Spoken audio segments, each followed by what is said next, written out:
Adam Green with the co-founder of Bold Progressives, the Progressive Change Campaign Committee, the PCCC, boldprogressives.org is the website. Twitter at Adam Green or at Bold Progressive. Adam, sorry we got cut off in our first hour. We were having some technical problems. They have been solved, hopefully forever.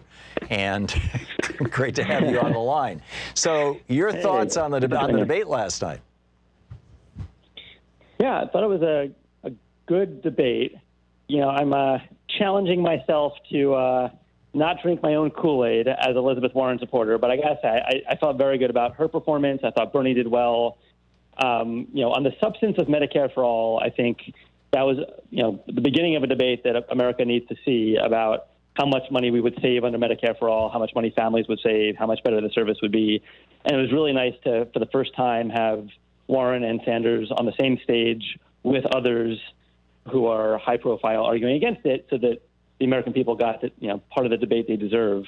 Right. Overall, you know, I do think that Elizabeth Warren's core challenge in the debate was taking the dynamic that's worked so well for her on the campaign trail, which is marrying her big ideas to her very personal story of struggle growing up poor in Oklahoma, being a single mom in Texas, you know, which I've seen on the ground. When people see this, they love her, and actually getting it across in a very confined environment. I thought she did a very good job at getting across both her ideas and her personal story last night. Yeah, I agree, and I thought Bernie did a good job too. I'm wondering what, you know, one of the things that you guys are famous for. In fact, I still am using the Progressive Change Campaign Committee's survey from, what, 4 or 5 years ago about what Americans want. You did that great one with all the kind of horizontal bar charts of all these, as I recall, it was like 25 or 30 issues. How are your members, you know, people who go to boldprogressives.org and sign up? I'm assuming that that's who you're sending your questionnaires and things to. How are people responding to the debate in general and to the Democratic field more broadly?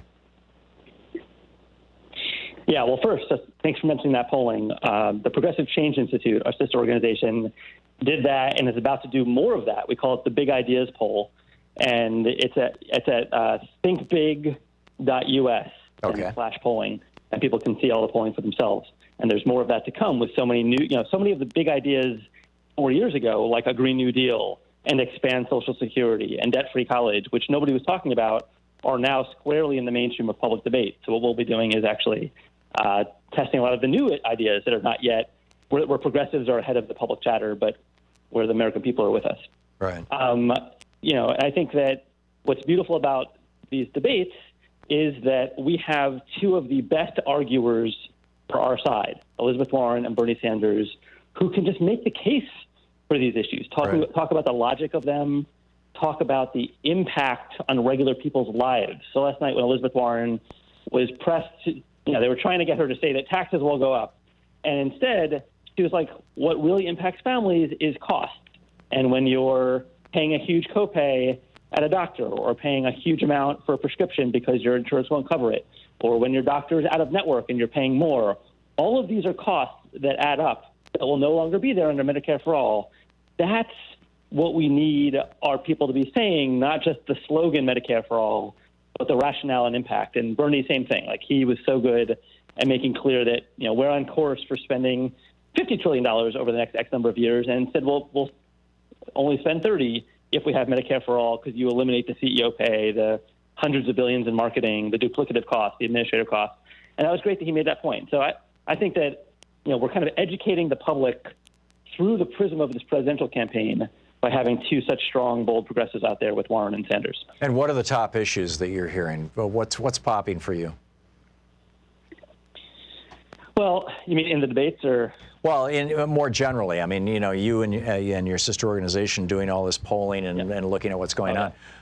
You know, obviously, healthcare is one of the top ones. What else is in there? Yeah, so, you know, one big lesson, and I really do encourage people to see the comprehensive polling at thinkbig.us/polling, is, you know, we line up apples to apples how a bunch of progressive issues play. And one trend that I see there is that the bread and butter issues, the issues that regular people experience in their lives, Social Security, student debt, childcare, things like that, pay, jobs. The progressive positions, the very bold progressive positions, the hundreds of billions or trillions of dollars of investment on progressive positions pull through the roof. Expand Social Security 70% to 17%, including the majority of Republican voters, if they're bread and butter layman's issues. The wonkier issues, things like restoring Glass-Steagall, which I support, or a financial transactions tax on Wall Street, which I support. When people hear about it, there's a plurality. More people say they support it than oppose it, but there's a huge amount of undecided voters, which means they just aren't. It's not intuitive to them. Right? They don't understand the issues. Yeah. Yeah, or at least they're not willing to weigh in upon hearing it the first time and say I support or I oppose, which says to me that Warren and Sanders are doing the exact right thing of focusing their campaigns on the really big, systemic, impactful issues in people's lives, right? So childcare, healthcare,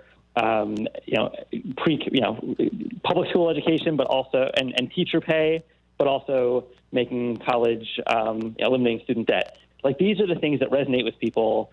And as the conservative Democrats of the world try to strike fear in the hearts of primary voters by saying, whoa, whoa, whoa, too bold, we're going to lose the center of the country, our polling consistently shows that more is more. When we polled, just to give you one example, when we polled free community college versus debt-free college at any 2 or 4 year public institution, Berkeley, University of Virginia, Rutgers, you name it, there was way more support for debt-free college at any public university as opposed to just free community college. Right. And that's because more people's lives will be impacted. So I think the conservative Democrats are wrong when they try to tell us to trim our sails, and Bernie and Elizabeth are right.